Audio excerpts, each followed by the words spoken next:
ಏನಾದರೂ ಭಯದ ವಿಷಯ ಕೇಳಿದಾಗ, ಯಾವುದಾದ್ರೂ ಸುತ್ತಮುತ್ತಲು ಏನೋ ಕೆಟ್ಟ ಘಟನೆ ಆಗಿದ್ದನ್ನು ನೋಡಿದಾಗ, ನ್ಯೂಸ್ ನೋಡಿದಾಗ, ಅಥವಾ ರಿಲೇಟಿವ್ಸಲ್ಲಿ ಯಾರಿಗೋ ಏನೋ ಆಯ್ತು ಅಂತ ಕೇಳಿದಾಗ ನಮಗೂ ಸಡನ್ನಾಗಿ ಆತಂಕ ಆಗುತ್ತೆ. ಪಾಲ್ಪಿಟೇಷನ್ ಅಂದರೆ ನಿಮ್ಮ ಹೃದಯದ ಬಡಿತ ನಿಮಗೆ ಕೇಳಲಿಕ್ಕೆ ಸ್ಟಾರ್ಟ್ ಆಗುತ್ತೆ. ಟಪ್ ಟಪ್ ಟಪ್ ಟಪ್ ಟಪ್ ಅಂತ ಬಡ್ಕೊಳ್ತಾ ಇರುತ್ತೆ. ಆ್ಯಂಡ್ ತುಂಬಾ ಇಮೋಷ್ನಲಿ ಎಷ್ಟು ಅದರಿಂದ ಹೊರಗೆ ಬರಬೇಕಂತಂದ್ರೂ ಹೊರಗೆ ಬರೋಕ್ಕಾಗಲ್ಲ. ಹಗಲು ರಾತ್ರಿ ಅದೇ ನೆನಪಾಗ್ತಿರುತ್ತೆ. ರಾತ್ರಿ ಮಲಗುವಾಗ ರಾತ್ರಿ ಕಳ್ಳರು ಬಂದುಬಿಡ್ತಾರಾ ಅಥವಾ ಇನ್ನೇನೋ ಆಗಿಬಿಡತ್ತಾ ಇಂಥದ್ದೇ. ಅಂದರೆ ಅದಕ್ಕೆ ಸಂಬಂಧಪಟ್ಟಂತೆ, ಆ ದುರ್ಘಟನೆಗೆ ಸಂಬಂಧಪಟ್ಟಂತೆ ಇನ್ನೊಂದಿಷ್ಟು ಓವರ್ ಥಿಂಕಿಂಗ್ ನಮ್ಮ ತಲೆಯಲ್ಲಿ ಸ್ಟಾರ್ಟ್ ಆಗುತ್ತೆ. ಏನು ಮಾಡಬೇಕು ಇದಕ್ಕೆ ಅಂತ ಪ್ರಶ್ನೆ. ಸೊ ಈ ಥರ ಆಗೋದು ಫಸ್ಟ್ ಆಫ್ ಆಲ್ ಏನಂತಂದರೆ ಇದು ಸಹಜ, ಆಯಿತಾ. ಒಂದಿಷ್ಟು ವಿಷಯದಲ್ಲಿ ನಾನು ಅದೇ ಹೇಳ್ತಿರ್ತೀನಲ್ಲ, ಅನ್ರಿಯಲಿಸ್ಟಿಕ್ ಎಕ್ಸ್ಪೆಕ್ಟೇಷನ್ ಅಂತ ನಾವೇನಂತ ಹೇಳ್ತಾ ಇರ್ತೀನಿ ನಾನು ಯಾವಾಗಲೂ. ನಮ್ಮ ಭಾವನೆಗಳನ್ನು ನಾವೇನು ಅಂದ್ಕೋತೀವಿ ಅಂತಂದರೆ ಹೀಗೆ ಆಗಲೇಬಾರ್ದು, ಅಂದರೆ ನನಗೆ ಹೀಗೆ ಆತಂಕ ಆಗಬಾರ್ದು, ಇಂಥದ್ದು ಕೇಳಿದ್ರು ನನಗೆ ಭಯ ಆಗಬಾರ್ದು, ಇಂಥದ್ದೆಲ್ಲ ಒಂದಿಷ್ಟು ಎಕ್ಸ್ಪೆಕ್ಟೇಷನ್ ನಾವು ಇಟ್ಕೊಳ್ತಾ ಹೋಗ್ತೀವಿ. ಬಟ್ ಇನ್ ರಿಯಾಲಿಟಿ ಏನಂತಂದರೆ, ನೀವು ಇದನ್ನು ನೋಡಿದಾಗ ನಿಮಗೆ ಭಯ ಆಗೋದು ಅಥವಾ ಇಂಥದ್ದು ಕೇಳಿದಾಗ ಆತಂಕ ಆಗೋದು ಸಹಜ. ಆದರೆ ಆ ಆತಂಕ ಆದ ಮೇಲೆ ಅದರಿಂದ ರಿಕವರಿ ಟೈಮ್ ಪೀರಿಯಡ್ ಇರುತ್ತಲ್ಲ, ಅದು ಎಷ್ಟು ಅನ್ನೋದ್ರ ಮೇಲೆ ಅದು ಓಕೆನಾ ನಾಟ್ ಓಕೆನಾ ಅನ್ನೋದು ಡಿಸೈಡ್ ಆಗುತ್ತೆ. ಈಗ ಉದಾಹರಣೆಗೆ ಈಗ ಸ್ಟೇಜ್ ಮೇಲೆ ಕೂತು ನಾನು ಹಿಂಗೆ ಮಾತಾಡ್ತಿದ್ದೀನಿ, ನೋಡಿದಾಗ ಅಪ್ಪ ಎಷ್ಟು ಧೈರ್ಯದಿಂದ ಮಾತಾಡ್ತೀರಾ, ಭಯನೇ ಆಗಲ್ವಾ, ನನಗಂತೂ ಮಾತೇ ಬರೋಲ್ಲ, ಮನೇಲಿ ಎಷ್ಟು ಬೇಕಾದ್ರೂ ಮಾತಾಡ್ತೀನಿ, ಸ್ಟೇಜ್ ಮೇಲೆ ಮಾತಾಡೋಕ್ಕಾಗಲ್ಲ ಅಂದಾಗ ಅದರ ಅರ್ಥ ಈಗ ನನಗೆ ಭಯ ಆಗ್ತಿಲ್ಲ ಅಂತಲ್ಲ. ಎವ್ರಿ ಟೈಮ್ ಬಂದು ಕೂತ್ಕೊಳ್ಳುವಾಗ ನಮಗೂ ಭಯ ಇರುತ್ತೆ, ಆದರೆ ಆ ಭಯ ಅನ್ನೋದು ಒಂದು ಫ್ರ್ಯಾಕ್ಷನ್ ಆಫ್ ಸೆಕೆಂಡಲ್ಲಿ ಹೋಗಿಬಿಟ್ಟಿರುತ್ತೆ. ಅಂದರೆ ಆ ಭಯದಿಂದ ಹೊರ ಬರಲಿಕ್ಕೆ ಎಷ್ಟು ಟೈಮ್ ತೊಗೋತೀವಿ ಅನ್ನೋದ್ರ ಮೇಲೆ ನಾವು ಧೈರ್ಯವಂತರೋ ಅಥವಾ ಅಲ್ಲವೋ ಅನ್ನೋದು ನಿರ್ಧಾರ ಆಗುತ್ತೆ. ಈಗ ನನಗೆ ಆ ಭಯ ಆಯಿತು, ಬಟ್ ಆ ಭಯದಿಂದ ನನಗೆ ಹೊರ ಬರೋದಕ್ಕೆ 1 hour ನಾ ಟೈಮ್ ತೊಗೊಂಡ್ಬಿಟ್ರೆ ನಾನು ಧೈರ್ಯವಂತ ಅಲ್ಲ ಅಂತ ಡಿಸೈಡ್ ಆಗುತ್ತೆ. ಈ ಭಯ ಆಯಿತು ತಕ್ಷಣ ಅದರಿಂದ ಸ್ವಿಚ್ ಓವರ್ ಆಗೋಯ್ತು, ಮಾತಾಡ್ತಾ ಇದ್ದೀನಿ, ತುಂಬ ಧೈರ್ಯ ಅವರಿಗೆ ಅಂತ. ಬಟ್ ಭಯ ಆಗೋದು, ಆತಂಕ ಆಗೋದು ಸಹಜ.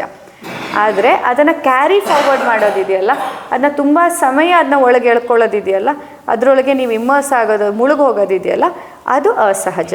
ಹಾಗಾಗಿ ಇಲ್ಲಿ ನಾವು ಭಯ ಆಗಬಾರ್ದು ಅಂತ ನೀವು ಎಕ್ಸ್ಪೆಕ್ಟೇಷನ್ ಇಟ್ಕೋಬೇಡಿ. ಭಯ ಆಗತ್ತೆ, ಆತಂಕ ಆಗತ್ತೆ. ಬಟ್ ಆ ಭಯ ಮತ್ತು ಆತಂಕವನ್ನು ನೀವು ಚಾನಲೈಸ್ ಮಾಡ್ಕೊಳ್ಳೋದು ಹೇಗೆ, ಅದನ್ನ ಯಾವ ರೀತಿಯಲ್ಲಿ ನೀವು ಚಾನಲೈಸ್ ಮಾಡ್ಕೋತೀರಾ ಅನ್ನೋದ್ರ ಮೇಲೆ ಆ ಸಿಚುವೇಶನ್ ಇನ್ನೂ ಬೆಟರ್ ಆಗಬೇಕಾ ವರ್ಸ್ ಆಗಬೇಕಾ ಅನ್ನೋದು ನಿರ್ಧಾರ ಆಗುತ್ತೆ. ಸೊ ಒಂದು ವಿಷಯ ಅಂತಲ್ಲ, ಎಲ್ಲ ವಿಷಯದಲ್ಲೂ ಚಿಕ್ಕ ಬೇರೆ ಬೇರೆ ಮಲ್ಟಿಪಲ್ ಥಿಂಗ್ಸಲ್ಲಿ ಎಲ್ಲದಕ್ಕೂ ಕಿರಿಕಿರಿ, ಎಲ್ಲದಕ್ಕೂ ಭಯ ಆಗ್ತಿರುತ್ತೆ, ಗೊಂದಲ ಆಗ್ತಿರುತ್ತೆ ಅಂತಂದರೆ first thing is the reason is ವಾತ. ಯಾರಲ್ಲಿ ವಾತದೋಷ ತುಂಬ ಫ್ಲಕ್ಚುವೇಟಿಂಗ್ ಇರುತ್ತೆ ಅವರಲ್ಲಿ ಇದೆಲ್ಲ ಜಾಸ್ತಿ. ಓವರ್ ಥಿಂಕಿಂಗ್ ಮಾಡೋ ಅಂಥದ್ದು, ತುಂಬ ಫ್ಲಕ್ಚುವೇಟಿಂಗ್ ಇಮೋಷನ್ಸ್ ಆಗೋವಂಥದ್ದು, ಎಕ್ಸ್ಟ್ರೀಮ್ ಆ್ಯಂಗರ್ ಬರೋದು ಅಥವಾ ಎಕ್ಸ್ಟ್ರೀಮ್ ಅಳು ಬಂದುಬಿಡೋದು, ಈ ಎಲ್ಲ ಫ್ಲಕ್ಚುವೇಷನ್ಗೆ ಮೇನ್ ಕಾರಣವೇ ವಾತ. ಆ್ಯಂಡ್ ಎರಡನೇದಾಗಿ ತಾಮಸಿಕ ಗುಣ.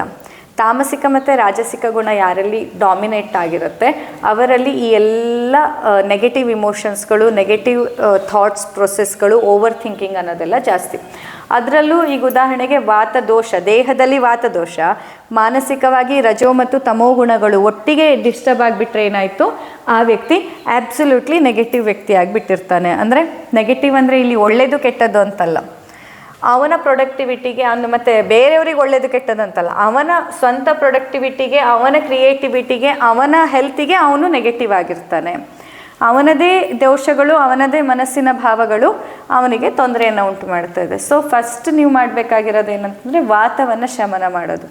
ವಾತ ಶಮನಲ್ಲಿ ತೈಲಂ ವಾತ ಹರಾಣಂ ಶ್ರೇಷ್ಠಂ ಅಂತ ಹೇಳ್ತಾರೆ. ಸೊ ಯಾರಲ್ಲಿ ಈ ಥರ ಪದೇ ಆತಂಕ ಆಗ್ತಾ ಇದೆ, ಗೊಂದಲ ಆಗ್ತಿದೆ, ಇಮೋಷ್ನಲಿ ಸ್ಟೇಬಲ್ ಇರೋಕ್ಕಾಗ್ತಾ ಇಲ್ವೋ, ಅಥವಾ ಹೊಸ ಒಂದು ಘಟನೆ ಕೇಳಿದಾಗ ಅದರಿಂದ ಹೊರಬರೋಕ್ಕೆ ತುಂಬ ಟೈಮ್ ಬೇಕನ್ನಿಸ್ತದೆ, ಅವರಲ್ಲಿ ತೈಲಂ ವಾತ ಹರಾಣಂ ಶ್ರೇಷ್ಠಂ. ತೈಲ ಅಂತಂದರೆ ಎಣ್ಣೆ ಅಂತಂದರೆ ಈ ಎಣ್ಣೆ ಅಲ್ಲ, ದೇಹಕ್ಕೆ ಹಚ್ಕೊಳ್ಳೋ ಅಂಥದ್ದು. ಸೊ ನಿಮ್ಮ ದೇಹದಲ್ಲಿ ಹೌದು ಅಲ್ಲ, ಕೆಲವೊಂದು ಜನ ಈಗ ಅಲ್ಲ ಸ್ಟ್ರೆಸ್ ಆದಾಗಲೇ ಅಲ್ವ ಅವರು ಹೇಳೋದು, ತುಂಬ ಸ್ಟ್ರೆಸ್ ಆಯಿತು ನಾನು ಹಾಗಾಗಿ ಆ ಹ್ಯಾಬಿಟಿಗೆ ಬಂದೆ ಅಂತ. ಆದರೆ ಎಷ್ಟೊಂದು ಜನ ಅದೇ ಇದನ್ನು ಈಗ ಡಾಕ್ಟ್ರೇ ಹೇಳಿದ್ದಾರೆ ತೈಲಂ ವಾತ ಹರಾಣಂ ಶ್ರೇಷ್ಠ ಅಂತ. ನನ್ನ ಜೊತೆ ಪರ್ಮಿಟೆಡ್ ಇದರಲ್ಲಿ ತೈಲಂ ಅದೇ ಹಾಗಲ್ಲ, ಈ ತೈಲಂ ವಾತ ಹರಾಣಂ ಶ್ರೇಷ್ಠ. ಡೈಲಿ ಅಭ್ಯಂಗವನ್ನು ಮಾಡ್ಕೊಳ್ಳಿಕ್ಕೆ ಸ್ಟಾರ್ಟ್ ಮಾಡಬೇಕು. ಅಭ್ಯಂಗ ಮಾಡ್ಕೊಳ್ಳೋಕೆ ಟೈಮ್ ಇಲ್ಲ ಅಂತಂದರೆ ಅಟ್ಲೀಸ್ಟ್ ಶಿರಃ ಶ್ರವಣ ಪಾದೇಶು, ಅಂದರೆ ನೆತ್ತಿಯ ಮಧ್ಯಕ್ಕೆ, ಶ್ರವಣ ಕಿವಿಯ ಹೊರಭಾಗಕ್ಕೆ, ಮತ್ತು ಕಾಲು ಪಾದಕ್ಕೆ, ಈ 3 ಪಾರ್ಟಿಗಾದರೂ ಪ್ರತಿನಿತ್ಯ ಅಭ್ಯಂಗವನ್ನು ಮಾಡ್ಕೊಳ್ಳಿಕ್ಕೆ ಸ್ಟಾರ್ಟ್ ಮಾಡಬೇಕು. ಅಭ್ಯಂಗವನ್ನು ಮಾಡಿ ಸ್ವಲ್ಪ ಬಿಸಿ ನೀರಲ್ಲಿ ಸ್ನಾನ ಮಾಡೋದ್ರಿಂದ ಈ ಒಂದು ವಾತದೋಷ ಕಂಟ್ರೋಲಿಗೆ ಬರುತ್ತೆ. ವಾತದೋಷ ಕಂಟ್ರೋಲಿಗೆ ಬರ್ತಾ ಇದ್ದಂತೆ ನಿಮ್ಮಲ್ಲಿ ಈ ನೆಗೆಟಿವ್ ಥಾಟ್ ಪ್ರೊಸೆಸ್ಗಳಿರ್ಬೋದು ಅಥವಾ ಈ ಭಯ ಆತಂಕ ಅನ್ನೋದು ಕಡಿಮೆ ಆಗ್ತಾ ಬರುತ್ತೆ. ಇಷ್ಟರಲ್ಲಿನೂ ಆಗ್ತಾ ಇಲ್ಲ ಅಂತಂದರೆ ವಾತಶಮನವಾದಂಥ ಆಹಾರ ಅಂದರೆ ನಿಮ್ಮ ಡಯಟಲ್ಲಿ ತುಪ್ಪವನ್ನು ಎಣ್ಣೆಯನ್ನು ಎಲ್ಲ ಬಳಸೋದು. ಹೇಗೆ ತುಪ್ಪ ಎಣ್ಣೆ ಬಳಸೋದು ಅಂದರೆ ಇಲ್ಲಿ ಫ್ರೈಡ್ ಫಾರ್ಮಲ್ಲ, ಹೀಟೆಡ್ ಫಾರ್ಮಲ್ಲಿ ಫ್ಯಾಟ್ ಅಲ್ಲ. ಈಗ ನೋಡಿ ಬಯಲುಸೀಮೆಯಲ್ಲಿ ಹೇಗೆ ತಿಂತಾರೆ, ರೊಟ್ಟಿ ಒಣ ರೊಟ್ಟಿ ಅಲ್ವಾ, ರೊಟ್ಟಿಗೆ ಇಷ್ಟಿಷ್ಟು ಎಣ್ಣೆ ಹಾಕಿ ಮಾಡಲ್ಲ, ಒಣ ರೊಟ್ಟಿ. ಆದರೆ ಆ ರೊಟ್ಟಿಗೆ ತಿನ್ನೋದೇನಲ್ಲಿ ಚಟ್ನಿ ಪುಡಿ ಎಣ್ಣೆಯಲ್ಲಿ, ಆ ಚಟ್ನಿ ಪುಡಿಯಲ್ಲಿ ಇರೋದು ಫ್ಯಾಟ್ ಕಂಟೆಂಟೇ. ಈಗ ಶೇಂಗಾ ಚಟ್ನಿ ಪುಡಿ ಮತ್ತು ಎಲ್ಲ ಏನೇ ಚಟ್ನಿ ಪುಡಿ ಯೂಸ್ ಮಾಡೋ ಎಲ್ಲ ಅಂಶಗಳು ಸ್ನಿಗ್ಧತೆಯನ್ನು ಇಟ್ಟುಕೊಂಡಿರೋವಂಥದ್ದು, ಅಂದರೆ ಅದರಲ್ಲಿ ಆಯಿಲಿ ಕಂಟೆಂಟ್ ಇರುವಂಥದ್ದೇ, ಅದರ ಜೊತೆಯಲ್ಲಿ ಮೇಲಿಂದ ಎಣ್ಣೆ. ಸೊ ಈ ಫಾರ್ಮಲ್ಲಿ ಫ್ಯಾಟನ್ನು ನೀವು ತೊಗೊಂಡಾಗ ವಾತಶಮನ ಆಗುತ್ತೆ. ನೀವು ಫ್ರೈಡ್ ಫಾರ್ಮಲ್ಲಿ ಚಿಪ್ಸು ಫ್ರೈಸು ಅದೆಲ್ಲ ತಿಂದರೆ ವಾತ ಡಿಸ್ಟರ್ಬ್ ಆಗುತ್ತೆ. ಸೊ ಎಣ್ಣೆಯನ್ನು ತುಪ್ಪವನ್ನು ನಿಮ್ಮ ಆಹಾರದಲ್ಲಿ ಹೇಗೆ ಬಿಸಿ ಬಿಸಿ ಅನ್ನಕ್ಕೆ ತುಪ್ಪ ಕಲಸಿ ತಿನ್ನೋದು, ಅಥವಾ ನಮ್ಮ ಟ್ರೆಡಿಷ್ನಲ್ ಊಟದಲ್ಲಿ ಬಾಳೆ ಎಲೆಯಲ್ಲಿ ತುಪ್ಪ ಹಾಕ್ತಾರೆ ಅಬ್ಗಾರ ಅಂತ ಸ್ಟಾರ್ಟಿಂಗಲ್ಲಿ ಹಬ್ಬದಲ್ಲಿ. ಯಾಕೆ ಹಾಕ್ತಾರೆ? ಯಾಕಂದರೆ ಹಬ್ಬದ ದಿನ ಯೂಶ್ವಲಿ ನಾವು ತುಂಬ ಹೆವಿ ಫುಡ್ ತಿಂತಾ ಇರ್ತೀವಿ. ಆ ಹೆವಿ ಫುಡ್ಡನ್ನು ಜೀರ್ಣ ಮಾಡ್ಕೊಳ್ಳೋಕ್ಕೆ ಈ ಫ್ಯಾಟ್ ಮೊಲಿಕ್ಯೂಲ್ ಬೇಕು. ಹಾಗಾಗಿ ಅಲ್ಲಿ ತುಪ್ಪ ಹಾಕಿರ್ತಾರೆ ಅಬ್ಗಾರ, ಅದನ್ನು ಬಿಸಿ ಬಿಸಿ ಅನ್ನದೊಟ್ಟಿಗೆ ಕಲಸಿ ನೀವು ತಿನ್ನೋದು. ಆ ಥರ ಮಾಡಿದಾಗ ಅದು ಕೂಡ ನಿಮ್ಮ ವಾತದೋಷವನ್ನು ಶಮನ ಮಾಡುತ್ತೆ. ಸೊ ಆಹಾರದಲ್ಲಿ ಕೂಡ ವಾತ ಶಮನ ದ್ರವ್ಯಗಳು ಮತ್ತು ಯಾವ್ಯಾವುದು ಡಿಸ್ಟರ್ಬ್ ಮಾಡೋದು, ಈಗ ಪೊಟ್ಯಾಟೊ, ಹೂಕೋಸು, ಎಲೆಕೋಸು, ನವಿಲುಕೋಸು ಇದನ್ನೆಲ್ಲ ಅವಾಯ್ಡ್ ಮಾಡಬೇಕು. ಶೇಂಗಾ ಇಂಥದ್ದೆಲ್ಲ, ಶೇಂಗಾದನ್ನು ಈಗ ನೀವು ಅದನ್ನು ಶೇಂಗಾ ಚಟ್ನಿ ಪುಡಿ ಫಾರ್ಮಲ್ಲಿ ತೊಗೊಳ್ಳೋದು ಬೇರೆ, ಶೇಂಗಾನ ಹಾಗೆ ತಿನ್ನೋದು ಬೇರೆ. ಸೊ ಈ ಎಲ್ಲ ಫಾರ್ಮಲ್ಲಿ ನೆಲದಲ್ಲಿ ಬೆಳೆದಂಥ ವಸ್ತು ಅಂದರೆ ವಾತ ಪ್ರಿಡಾಮಿನೆಂಟಾಗಿ ಹೆಚ್ಚು ಮಾಡುವಂಥ ವಸ್ತುಗಳನ್ನು ದೂರ ಇಡಬೇಕು. ಸೊ ಮೊದಲು ಅಭ್ಯಂಗ ಇದನ್ನು ಮಾಡಿ ನೋಡಿದ್ರಿ, ನಂತರ ಫುಡ್ಡಲ್ಲಿ ಚೇಂಜಸ್ ಮಾಡ್ಕೊಂಡು ನೋಡಿದ್ರಿ, ಅದರ ನಂತರದಲ್ಲಿ ನಿಮ್ಮಲ್ಲಿ ಈ ಭಾವನೆಗಳು ಇಮೋಷ್ನಲಿ ಸ್ಟೇಬಲ್ ಆಗ್ತಾ ಇದೆ ಅಂತಂದರೆ ಜೊತೆಯಲ್ಲಿ ಸತ್ವವನ್ನು ಹೆಚ್ಚಿಸ್ಕೋಬೇಕು. ಈ ರಜೋಗುಣ ತಮೋಗುಣ ಕಡಿಮೆ ಆಗಬೇಕಂತಂದರೆ ಸತ್ವ ವೃದ್ಧಿ ಆಗಬೇಕು. ಸತ್ವ ಹೆಚ್ಚು ಮಾಡ್ಕೊಳ್ತಾ ಹೋದರೆ ಆಟೋಮೆಟಿಕಲಿ ರಜೋ ಮತ್ತು ತಮೋ ಗುಣಗಳು ಜಾಸ್ತಿ ಆಗುತ್ತೆ. ಯಾವಾಗ ತಮೋ ಮತ್ತು ರಜೋಗುಣ ನಿಮ್ಮಲ್ಲಿ ಜಾಸ್ತಿ ಆಯಿತು ಆಗ ಆಟೋಮೆಟಿಕಲಿ ಸತ್ವ ಅನ್ನೋದು ಕಮ್ಮಿ ಆಗುತ್ತೆ. ಸತ್ವ ಕಮ್ಮಿ ಆಯಿತು ಅಂತಂದರೆ ಈ ಭಯ ಆತಂಕ ಎಲ್ಲ ತುಂಬ ಜಾಸ್ತಿ. ಯಾರಲ್ಲಿ ಸತ್ವ ಜಾಸ್ತಿ ಇರುತ್ತೋ ಆ ವ್ಯಕ್ತಿಗೆ ಭಯ ಆತಂಕಗಳೆಲ್ಲ ಯಾವತ್ತೂ ಕಡಿಮೆ. ಈಗ ಒಂದು ಕತೆ ಹೇಳ್ತೀನಿ ನಿಮಗೆ. ಒಂದು ಸತಿ ಏನಾಯ್ತು ಅಂತಂದರೆ ಒಬ್ಬ ಯೋಗ ಗುರು ಆಯಿತಾ ಕಾಡಿನಲ್ಲಿ, ಹಳೆ ಕಾಲದಲ್ಲೆಲ್ಲ ಕಾಡಲ್ಲಿ ಹರಿಯೋ ನದಿ ಹತ್ತಿರ ಅವ್ರದ್ದು ಪಾಠ ಮಾಡ್ತಾ ಇದ್ರಂತೆ ವಿದ್ಯಾರ್ಥಿಗಳಿಗೆ. ಆಗ ನದಿಯಲ್ಲಿ ಪ್ರವಾಹ ಬಂದಿರೋ ಸಮಯ, ಮಳೆಗಾಲ, ಜೋರಾದ ಮಳೆಗಾಲ, ಪ್ರವಾಹ ಬರ್ತಿದೆ. ಆಗ ಗುರುಗಳು ನೋಡ್ತಾರಂತೆ ಅಲ್ಲಿ ಒಂದು ಚೇಳು ನದಿಯಲ್ಲಿ ಬಳ್ಕೊಂಡು ಹೋಗ್ತಾ ಇತ್ತು ಅಂತ. ಅದು ಹೋಗ್ತಾ ಇದೆಯಲ್ಲ ಅಂತ ತಕ್ಷಣದಲ್ಲಿ ಏನು ಮಾಡಿದರು ಗುರುಗಳು, ಅದನ್ನ ಎತ್ತಕ್ಕೆ, ಅದು ಬಳ್ಕೊಂಡು ಹೋಗ್ತಿದೆಯಲ್ಲ ಪಾಪ ಪ್ರವಾಹದಲ್ಲಿ ಕೊಚ್ಚಿ ಹೋಗಿಬಿಡತ್ತೆ ಅಂತ ಎತ್ತಕ್ಕೆ ಹೋದರು. ಎತ್ತಕ್ಕೆ ಹೋದ ಕೈಗೇನೋ ಸಿಕ್ತು, ಆದರೆ ಅದೇನು ಮಾಡ್ತದೆ, ಚೇಳು ಏನು ಮಾಡುತ್ತೆ, ಕಚ್ಚತ್ತು. ಇವರೆಲ್ಲ ವಿದ್ಯಾರ್ಥಿಗಳೆಲ್ಲ ನೋಡ್ತಿದ್ದಾರೆ, ಎದುರುಗಡೆ ಅವರು ಪಾಠ ಮಾಡ್ತಿದ್ದ ವಿದ್ಯಾರ್ಥಿಗಳು ಇದ್ದಾರೆ. ಕಚ್ಚಿತ್ತು, ಚೆನ್ನಾಗಿ ಕಚ್ಚಿತ್ತು, ಕೈ ತೆಗೆದ್ರು. ಆದರೂ ಅದಲ್ಲೇ ಇದೆ ಇನ್ನೇನು ಬಿಟ್ಟರೆ ಹೋಗಿಬಿಡತ್ತೆ. ಮತ್ತೆ ಕೈ ಹಾಕಿದ್ರು, ಮತ್ತೆ ಕಚ್ಚಿತು, ಮತ್ತೆ ಕೈ ಹಾಕಿದ್ರು, ಮತ್ತೆ ಕಚ್ಚಿತು. ಹೀಗೆ 3-4 ಬಾರಿ ಆದಾಗ ಶಿಷ್ಯಂದಿರೆಲ್ಲ ಕೇಳಿದ್ರಂತೆ, ಅಲ್ಲ ಗುರುಗಳೇ, ಅದು ಆ ಥರ ಕಚ್ಚುತ್ತಿದೆ, ಒಂದು ಚೇಳು ಹೋದರೆ ಹೋಗಲಿ ಬಿಡಿ, ನೀವ್ಯಾಕೆ ಇಷ್ಟು ಚುಚ್ಚಿಸ್ಕೊಂಡು ಅದ್ರ ತ ಕಚ್ಚಿಸ್ಕೊಂಡು ಇಷ್ಟು ನೋವನ್ನು ತಗೊಂಡು ನೀವ್ಯಾಕೆ ಅದನ್ನ ಬಚಾವ್ ಮಾಡ್ತಿದ್ದೀರಾ, ಹೋಗಲಿ ಬಿಡಿ ಅಂತ ಶಿಷ್ಯರು ಹೇಳ್ತಾರಂತೆ. ಆಗ ಆ ಗುರು ಏನು ಹೇಳ್ತಾರೆ ಅಂತಂತಂದರೆ, ನೋಡಿ ಅಷ್ಟು ಚೋಟುದ್ದ ಚೇಳು, ಕಚ್ಚೋದು ಅದರ ಗುಣಧರ್ಮ, ಅದರ ಸ್ವಭಾವ ಅಲ್ವಾ. ಅಷ್ಟು ಚಿಕ್ಕ ಚೇಳೆ ತನ್ನ ಜೀವ ಹೋಗೋ ಸಮಯ ಬಂದರೂ ಕೂಡ ತನ್ನ ಗುಣಧರ್ಮವನ್ನು, ತನ್ನ ಸ್ವಭಾವವನ್ನು ಬಿಡ್ತಾ ಇಲ್ಲ. ಅಂಥದ್ರಲ್ಲಿ ಗುರು ಅನ್ನೋ ಸ್ಥಾನದಲ್ಲಿ ನನ್ನನ್ನು ನೀವೆಲ್ಲ ಕೂಡಿಸಿದ್ದೀರಾ, ನನಗಿಷ್ಟು ಗೌರವ ಕೊಟ್ಟು ನನ್ನೆದುರು ಕೂತು ನಾನು ಮಾತಾಡೋದನ್ನೆಲ್ಲ ಕೇಳಿಸ್ಕೊಳ್ತಿದ್ದೀರಾ. ಇಷ್ಟು ದೊಡ್ಡ ದೇಹ, ಅದಲ್ಲದೆ ನಾನಂತೂ ಈಗ ಜೀವನ ಮರಣದ ಮಧ್ಯೆ ಇಲ್ಲ, ಇಷ್ಟು ಸಮಾಧಾನಕರ ಸಿಚುವೇಶನಲ್ಲಿ ಇದ್ದೀನಿ.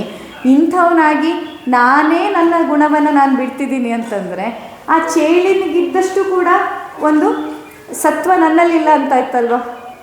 ಈಗ ಮಾಡ್ತಾ ಇರೋದು ಕಚ್ಚೋ ಕೆಲಸನೇ ಆದರೂ ಕೂಡ ಅದು ಅದರ ಗುಣವನ್ನು ಬಿಟ್ಟಿಲ್ಲ. ಇನ್ನು ಸಹಾಯ ಮಾಡಬೇಕು, ಕರುಣೆಯನ್ನು ತೋರಿಸ್ಬೇಕು ಅನ್ನೋದು ನನ್ನ ಗುಣ, ನಾನು ಅದನ್ನು ಹೆಂಗೆ ಬಿಡೋಕ್ಕಾಗತ್ತೆ ಅಂತ ಕೇಳಿದ್ರಂತೆ. ನೋಡಿ, ಈ ಥಾಟ್ ಪ್ರೊಸೆಸ್ಸು ಸತ್ವ ಜಾಸ್ತಿ ಇದ್ದವರಲ್ಲಿ ಮಾತ್ರ ಬರೋಕ್ಕೆ ಸಾಧ್ಯ. ಬಹುಶಃ ನಾನು ನೀವು ಯಾರಾದರೂ ಇದ್ದಿದ್ರೆ ಫಸ್ಟ್ ಆಫ್ ಆಲ್ ಫಸ್ಟೇ ಕೈ ಹಾಕಕ್ಕೆ ಹೋಗ್ತಿರ್ಲಿಲ್ಲ. ಚೇಳು ಅಂದಾಗ ಕೋಲ್ಗಿಲ್ ಏನಾದರೂ ಹಾಕಿ ಒಂದು ಟ್ರೈ ಮಾಡ್ತಿದ್ವೇನೋ ಬಚಾವ್ ಮಾಡೋದಕ್ಕೆ, ಇಲ್ಲ ಅಂದರೆ ಅದು ಬಿಟ್ಬಿಡ್ತೀವಿ. ಅಯ್ಯೋ ಪಾಪ ಪಾಪ ಚೇಳು ಹೋಯ್ತು ಪಾಪ ಪಾಪ ಅಂತ ಹೇಳಿ ಅಲ್ಲಿಗೆ ಬಿಟ್ಬಿಡ್ತಿದ್ವಿ. ಬಿಟ್ಟರೆ ಸ್ವಂತ ಕೈ ಹಾಕಿ ಎಲ್ಲ ಎತ್ತೋ ಪ್ರಯತ್ನ ನಾವು ಮಾಡ್ತಾನೇ ಇರಲಿಲ್ಲ. ಅದರಲ್ಲೂ ಒಂದು ಸತಿ ಕಚ್ಚಿಸ್ಕೊಂಡ್ಮೇಲಂತೂ ಮತ್ತೆ 2ನೇ ಸತಿ ಕಚ್ಕೊಳ್ಳೋಕ್ಕೆ ಕೈ ಹಾಕೋ ಧೈರ್ಯ ನಾವು ಮಾಡ್ತಾನೇ ಇರಲಿಲ್ಲ. ಯಾಕಂದರೆ ನಮ್ಮಲ್ಲಿ ಆ ಲೆವೆಲಲ್ಲಿ ಸತ್ವ ಇಲ್ಲ. ಬಟ್ ಯಾರಲ್ಲಿ ಆ ಲೆವೆಲಲ್ಲಿ ಸತ್ವ ಇರುತ್ತೆ, they are very much stable in all the situations ಅಂತ.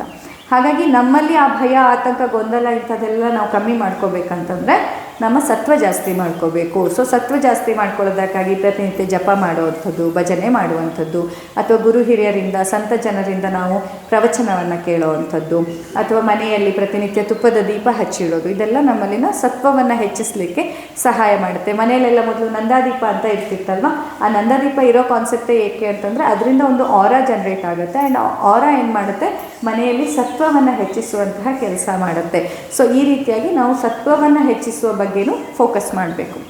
ಸೊ ಈಗ ಆಹಾರ ಬದಲು ಮಾಡಿಕೊಂಡ್ರಿ, ನಿಮ್ಮ ಸತ್ವ ಹೆಚ್ಚಿಸಲಿಕ್ಕೆ ಕೂಡ ಕೆಲಸ ಮಾಡ್ತಾ ಇದ್ದೀರಾ, ವಾತಶಮನಕ್ಕಾಗಿ ಅಭ್ಯಂಗ ಕೂಡ ಮಾಡ್ಕೊತಿದ್ದೀರಾ. ಇಷ್ಟೆಲ್ಲ ಆದಮೇಲೂ ಹೀಗಿದೆ ಅಂತಂದಾಗ ನೀವು ಡಾಕ್ಟ್ರ್ ಹತ್ರನೂ ಕನ್ಸಲ್ಟ್ ಮಾಡಿಕೊಂಡು ಡಾಕ್ಟ್ರು ಕೂಡ ಅದಕ್ಕೆ ಸಹಕಾರವಾಗಿ, ಈಗ ಉದಾಹರಣೆಗೆ ಪಂಚಕರ್ಮದಲ್ಲಿ ಬಸ್ತಿ ಚಿಕಿತ್ಸೆ ಈ ಒಂದು ಅನ್ಸೋದೇನು, ಭಯ ಆತಂಕ ಆಗೋದು ತಲೆಗೆ, ಬಸ್ತಿ ಔಷಧಿ ಹಾಕೋದು ಗುದದ್ವಾರಕ್ಕೆ, ಇದು ಎಲ್ಲಿಂದ ಎಲ್ಲಿಯ ಸಂಬಂಧ ಅಂತ ಅನಿಸುತ್ತೆ. ಬಟ್ ಆ್ಯಕ್ಚುಲಿ ಏನಂತಂದರೆ ಗುದದ್ವಾರದಿಂದ ಔಷಧಿಯನ್ನು ಹಾಕಿದ್ರು ಅದು ಕರುಳಿನಿಂದ ಅಬ್ಸಾರ್ಬ್ ಆಗಿ ಆದಷ್ಟು ಬೇಗ ನಿಮ್ಮ ದೇಹದ ಬ್ಲಡ್ ಸರ್ಕ್ಯುಲೇಷನಿಗೆ ಅದು ರೀಚ್ ಆಗುತ್ತೆ. ನಿಮ್ಮ ದೇಹಕ್ಕೆ ಬ್ಲಡ್ ಸರ್ಕ್ಯುಲೇಷನ್ಗೆ ಅದು ಬೇಗ ರೀಚ್ ಆದಾಗ, ಅದರಲ್ಲೂ ಇದನ್ನು ನಾವು ಗಟ್ ಬ್ರೈನ್ ಅಂತ ಹೇಳ್ತೀವಿ. ಯಾವಾಗ ಈ ಗಟ್ ಬ್ರೈನಿಂದ ಅಬ್ಸಾರ್ಬ್ ಆಯಿತು ಅದು ತಕ್ಷಣ ನಿಮ್ಮ ಈ ಬ್ರೈನಿಗೆ ಕೂಡ ತುಂಬ ಬೇಗ ಇನ್ಸ್ಟೆಂಟಾಗಿ ಅದು ಕಾಮ್ ಡೌನ್ ಮಾಡೋದಕ್ಕೆ ಸಹಾಯ ಮಾಡುತ್ತೆ.